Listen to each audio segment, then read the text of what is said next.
Dievas Jėzus Kristus labai aiškiai pasako, ne jūs mane išsirinkote, bet aš jūs išsirinkau ir paskyriau, kad eitumėte, duotumėte vaisių ir jūsų vaisiai išliktų.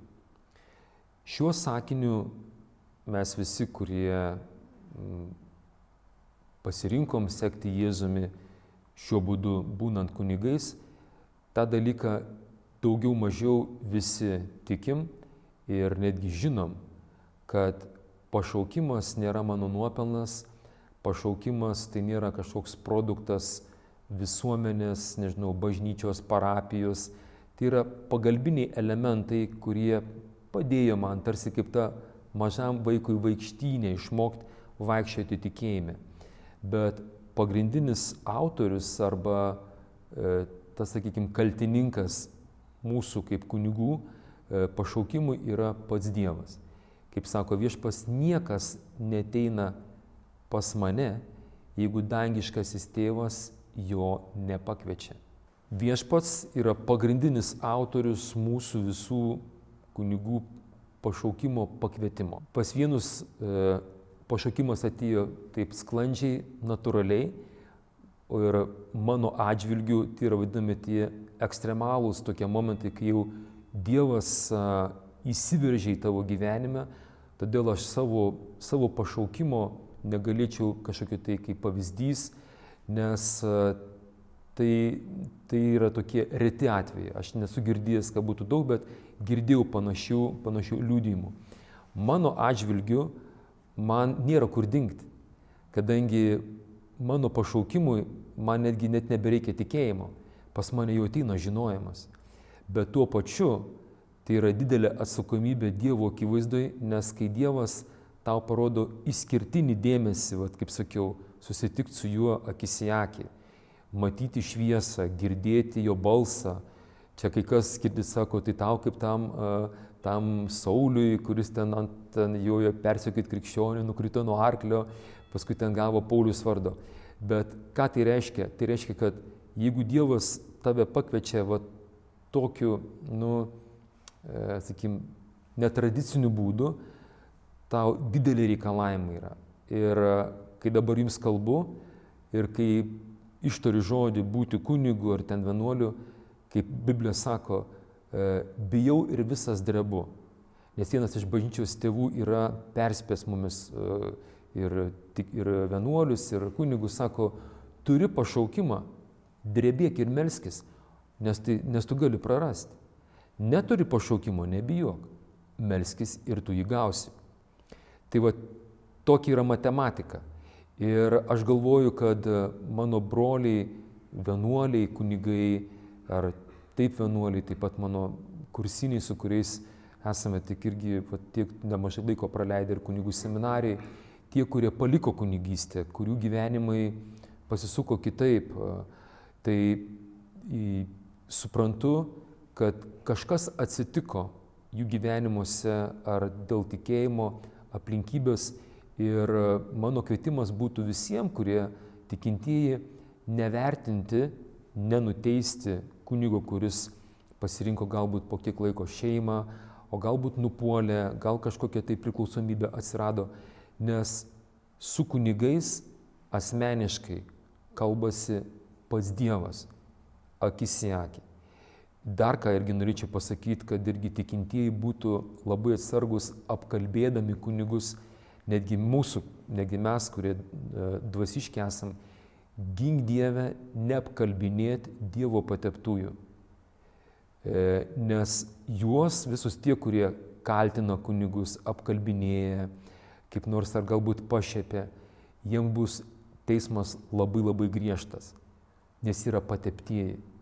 Nemoku tai paaiškinti galbūt žmogiškai, bet gavęs kunigystę, tas patepimo, tas kryžius, tas rankų uždėjimas, jis yra amžinybei.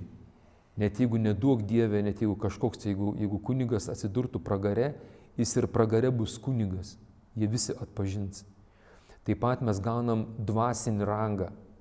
Todėl, kai kalbam apie kunigus, tai irgi noriu galbūt tikintiesiems tokį priminti, būkite sargus, kaip ar tai apkalbat, ar kažkas bando iškeikti kunigą. Visi prakeiksmai atsigręš su milžiniška jėga tam, kuris prakeikinėjo kunigą. Nes Dievo žodžiai tave keikiančius aš prakeiksiu. Jūs galite, aš netariu dabar tuos žodžius ir man širpuliukai per nugarą eina, kokia pagarba turėtų būti bet kuriam žmogui. Netgi jeigu jis nėra krikščionis, ten, kai kalba tie visokių ten tikėjimą ar ten filosofijų. Dievas, va tą kunigą, jisai jį pakvietė, jis jį patepė ypatingai misijai ir tik Dievas gali kunigą nuteisti. Ir mes turim daugybę atvejų, kai mano kolegos kunigai, jie suklydo, bet jis turi vienintelis tą raktą, kaip netgi tą galbūt išėjusi iš kunigystės, suklydusi Dievo pateptai padaryti šventuoju.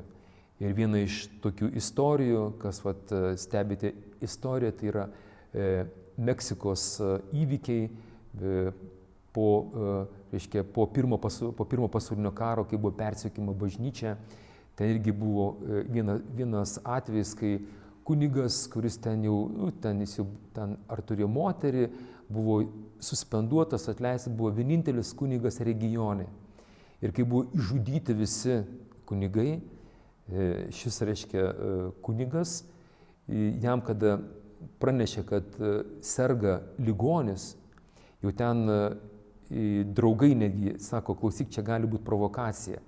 Jisai jau buvo perėjęs Jungtinių Amerikos valstijų sieną, kad išliktų gyvas, kai pasakė, kad ligonis, jisai, kad ir suspenduotas, grįžta į Meksikos teritoriją, aišku, ten buvo pasala, jis eina pas tą ligonį ir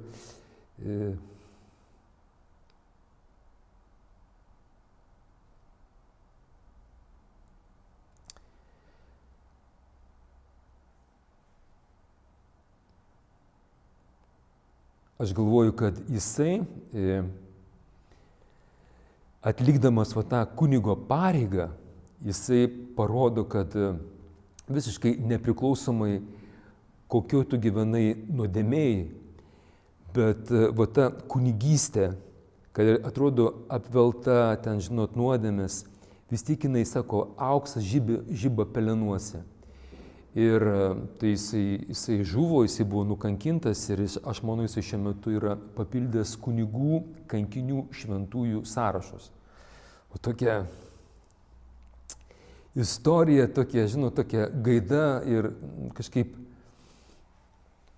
norisi kreiptis į visus kunigus, taip pat tie, kurie šiandien irgi praeina tą sunkų laiką, kad nebijokit, broliai kunigai arba ten, kurie galvojate apie savo pašaukimą, tiesiog drąsiai ištarkit Dievui taip, nes šis pašaukimas yra unikalus, vienkartinis. Ir tie, kurie pasakė Dievui taip, tiesiog didžiulė pagarba, jau jie būdami žemėje, yra apdovanojami Dievo šventumo dovaną. Amen. Aleliuja.